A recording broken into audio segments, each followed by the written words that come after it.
Vamos para o exemplo 4.1.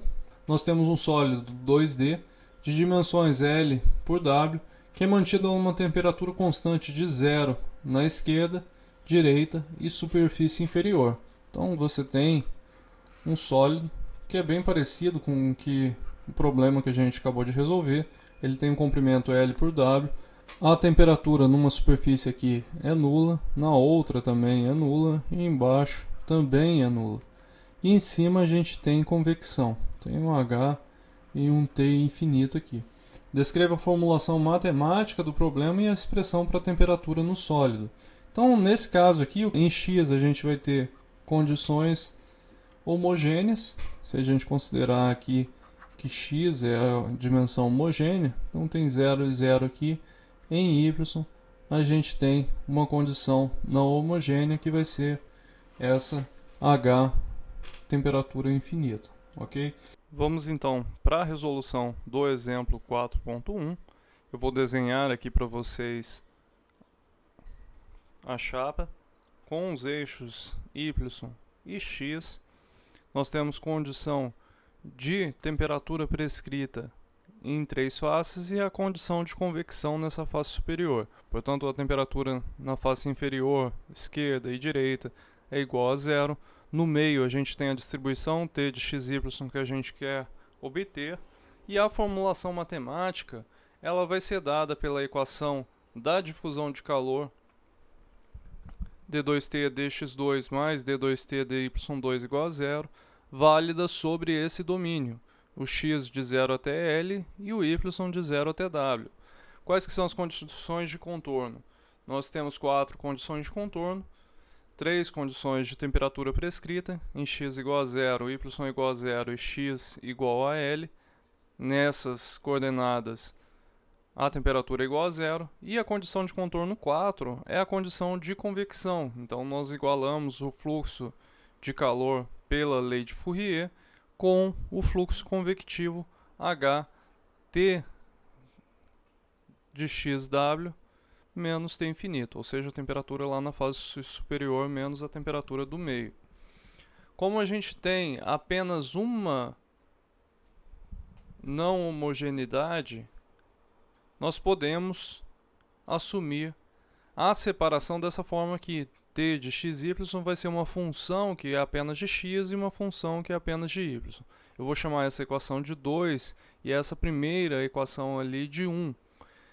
Então vamos substituir 2 em 1 e vamos separar por variáveis. Assim a gente obtém 1 sobre y, d2 y maiúsculo sobre dy minúsculo ao quadrado, igual a menos 1 sobre x, d2x maiúsculo dividido por dx minúsculo ao quadrado, e isso vai ser igual à nossa constante de separação lambda. A gente vai começar pela dimensão homogênea. Como x é homogêneo, eu vou deixar o sinal dessa forma aí com um lambda positivo para a gente obter uma equação dessa forma aqui: d2x maiúsculo sobre dx2 mais lambda ao quadrado x é igual a zero, com as condições de contorno x igual a zero e x igual a L igual a zero também. A solução geral que a gente tem para essa equação, ela vai ser dada por x de x é igual a C1 cosseno de lambda x mais C2 seno de lambda x. Essa solução vocês encontram nos livros de equação diferencial. Quando a gente aplica a condição de contorno 1, o que acontece? Seno de 0 é 0, cosseno de 0 é 1, portanto a gente tem que C1 é igual a 0.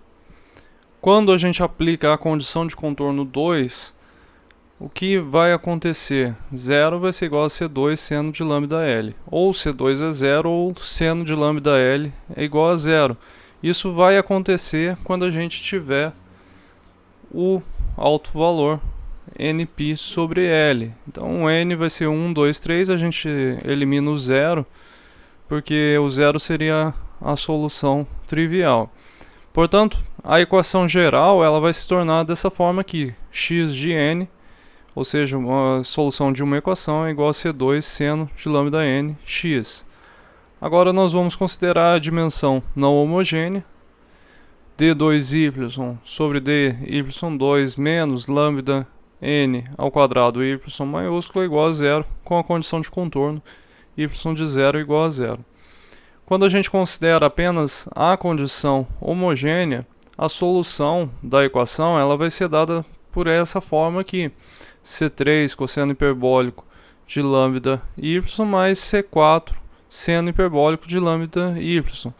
A gente usa essa solução porque a gente está num domínio finito. Vocês se lembram lá que aquela outra solução exponencial a gente usa quando tem um domínio infinito. Agora que a gente já tem a solução, é só aplicar a condição de contorno 3. E quando a gente aplica a condição de contorno 3, o que acontece? Seno hiperbólico de lambda 0 vai ser 0, y de 0 é igual a 0, portanto a gente determina que C3 também é igual a 0. Com todas as condições de contorno homogêneas satisfeitas, a gente vai poder combinar os resultados. Vamos substituir na equação 2, que é a equação geral, t de xy vai ser igual ao somatório dos infinitos termos de C4 seno de lambda y, que multiplica C2 seno de lambda n x, e quando a gente combina as duas constantes, a gente tem somatório dos infinitos termos de uma constante Cn seno de lambda n x, que multiplica seno hiperbólico de lambda n y.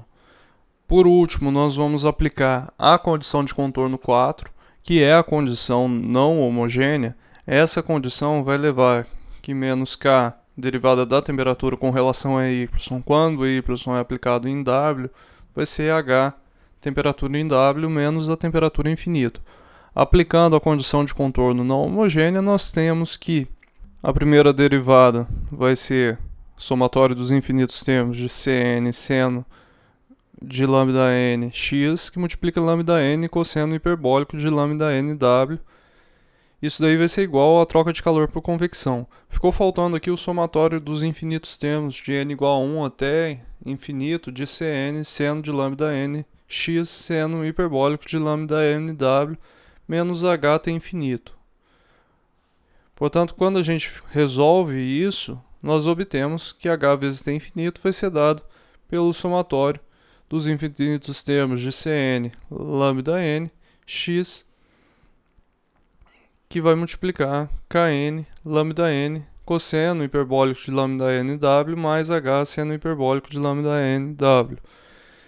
Agora nós vamos aplicar, já que isso é uma simples série de Fourier, uma expansão em Fourier de h até infinito, nós vamos utilizar a ortogonalidade. E a função ortogonal que a gente vai multiplicar é a integral de 0 até L de seno de lambda m L dx. Quando a gente faz isso, nós vamos obter que a constante Cn vai ser dada por essa forma aqui: integral de 0 até L de seno de lambda n x dx, que multiplica h até infinito, dividido pelo h lambda n cosseno de lambda n w mais h seno de lambda n w, que multiplica a integral de 0 até L de seno ao quadrado de lambda n x dx, que é a norma de lambda n, ok? Que vai ser igual a L sobre 2 para esses valores que nós temos aí. E nós podemos escrever a expressão da temperatura de xy em função de Cn e dos outros operadores dessa forma que a gente tem aqui, ok? Eu gostaria de agradecer a todos que assistiram até aqui. No próximo vídeo nós vamos tratar problemas de condução transiente. Então eu espero vocês para o próximo vídeo.